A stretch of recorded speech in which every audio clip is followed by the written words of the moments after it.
De la création monétaire à la loi de 1973. Comment on crée l'argent? Si je vous disais que votre argent n'est pas protégé sur votre compte, que les États ne créent pas l'argent, pas plus qu'ils n'ont la main mise sur leur régulation. Si je vous disais encore que les banques ne prêtent pas de l'argent qu'ils détiennent dans leurs réserves. Si je vous disais que tout cela n'est qu'un tour de magie, une magistrale arnaque basée sur une croyance collective savamment entretenue. Hula hup, barbatruc. Si je vous disais encore que les banques ne prêtent pas leur argent, elles font des crédits en créant de l'argent de nulle part. Si je vous disais que les États sont obligés d'emprunter avec des taux d'intérêt stupéfiants à leurs créanciers qui sont les banques et les marchés financiers. Ils payent des intérêts sur de l'argent qui sort de nulle part, créé sur demande.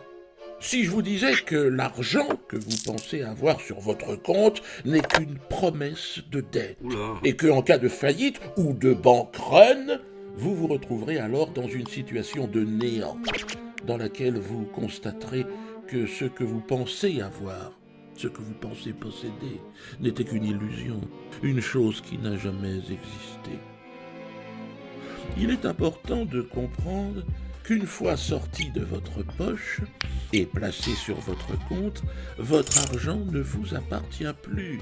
Il appartient légalement à votre banque, qui vous accorde alors une reconnaissance de dette. Alors, comment tout cela a-t-il commencé ? Les banques ont créé un système de calcul très intéressant pour eux. On appelle cela les réserves fractionnaires. Pour faire un petit tour historique, il nous faut remonter à la période de la Renaissance. À cette époque, les usuriers stockaient l'or des riches marchands. Ce stockage d'or était certifié par un document de retrait ou une reconnaissance de dette. Au bout d'un certain temps, les usuriers s'aperçurent que l'usage faisant, les gens ne demandaient que rarement de récupérer leur or, mais plutôt s'échangeaient les papiers de reconnaissance de dette. Ils ont alors décidé d'imprimer plus de papiers de reconnaissance de dette que l'or qu'ils avaient en stock. Ils se sont mis ainsi à prêter de l'argent à d'autres marchands afin de financer d'autres expéditions. Une fois ces dernières accomplies, le marchand remboursait la dette et payait les intérêts. L'usurier encaissait ainsi un bénéfice et détruisait le papier de dette récupéré. Aujourd'hui, le système est le même. Les banques fabriquent de l'argent virtuel pour financer des crédits en tout genre, pour leurs clients ou pour leur propre compte d'ailleurs. Cet argent virtuel leur permet même d'acheter des actions et de spéculer en bourse. Ils peuvent créer de l'argent quasiment sans limite. Presque sans limite, effectivement, car officiellement, ils ne peuvent créer plus de 14 fois leurs réserves. Selon les accords de Bâle, des accords qui, entre nous, dans les faits, ressemblent plus à des recommandations qu'à des obligations. Donc, comme on peut s'en douter, rien ne les empêche vraiment de créer par le biais du jeu comptable autant d'argent virtuel qu'il leur est nécessaire. Pour résumer, c'est un peu comme si vous faisiez des chèques sans solde sur votre compte, des chèques qui ne seraient jamais refusés. Chaque jour, donc, vous avez compris, les banques créent de l'argent sans aucune restriction. Ce même argent que vous avez obtenu à la sueur de votre front, les banques, elles, ont juste une ligne à rajouter sur leur ordinateur pour l'obtenir. Et sachez que cette ligne sur l'ordinateur nous coûte très cher en intérêts. Plusieurs dizaines de milliards d'euros sont donnés chaque année aux banques par l'État français, donc avec vos impôts. L'État français qui doit payer ses intérêts et rembourser une dette artificielle qui ne s'arrête jamais. plus de 100% du PIB. Et cela date de la loi Pompidou, alors président de la République française et ancien directeur général de chez Rothschild.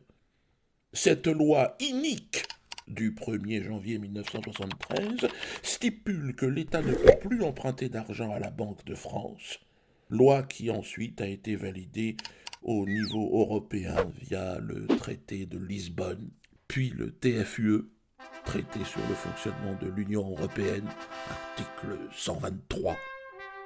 C'est une loi qui a été présentée officiellement comme une solution pour protéger les États en empêchant de faire tourner la planche à billets à des fins électorales, au risque de créer une inflation permanente. Alors, sur le devant du tableau, c'était une idée louable.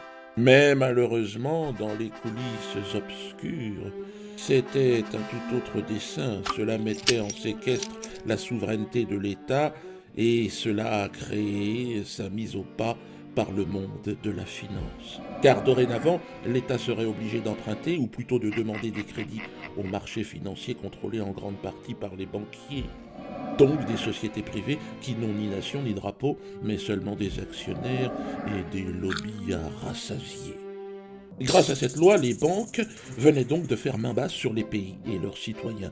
Ils sont donc devenus l'élément central de ce monde, les véritables maîtres du jeu. D'ailleurs, Michel Rocard, ancien Premier ministre français et un des pontes de l'administration française, avait dit que depuis la loi de 1973 et le traité de Lisbonne, nous avons perdu la liberté pour un État de se financer. Si cette loi n'avait pas vu le jour, notre dette d'État aurait à peine atteint les 15 à 20%. Aujourd'hui, nous ne payons que la dette et surtout ses intérêts, si eux-mêmes le disent. Très bien, vous allez me dire, mais la Banque centrale, elle devrait nous protéger de tout cela.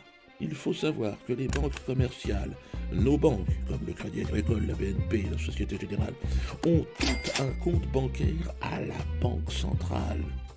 Et toute banque commerciale doit y rendre des comptes.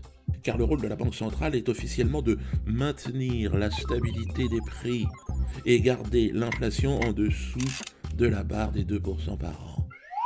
Elle gère aussi la fabrication et l'impression des billets physiques qui ne représentent avec les pièces que l'autorité nationale fait fabriquer et non la banque centrale que 10% de l'argent total en circulation. Donc l'argent qui n'a pas de réalité physique, que l'on appelle monnaie scripturale, représente 90% de l'argent en circulation dans l'économie réelle. La Banque centrale est donc à la base un bouclier pour nous protéger, pour réguler la création monétaire et empêcher aux banques privées de faire n'importe quoi. Mais en réalité, elles sont plutôt devenues le vassal des banques commerciales. Car effectivement, si une banque faute et que l'État ou la Banque centrale décide de la punir et de ne pas renflouer les caisses de cette dernière, alors la banque va faire faillite et détruire l'épargne de dizaines de millions de personnes et d'entreprises. Un risque pour l'économie que personne ne veut avoir à prendre sur les épaules. Donc, les banques commerciales utilisent cette menace de la crise sociale pour prendre en otage les États et les banques centrales. Ce hold-up bancaire est terrifiant. Et tant qu'une nationalisation d'État n'est pas faite auprès des banques, alors il ne pourra pas y avoir d'échappatoire à cette domination des banques privées. Votre épargne, votre argent que vous gagnez chaque jour à la sueur de votre front n'a pas de valeur réelle, au vu du fait qu'il est illimité en création. Juste la croyance populaire de sa stabilité font que les populations continuent à se sacrifier pour ce dernier. Peut-être dans quelques jours, semaines, mois ou années, l'État vous dira de faire le sacrifice de votre épargne, pour le bien de tous, comme Madame Lagarde d'ailleurs l'a déjà annoncé.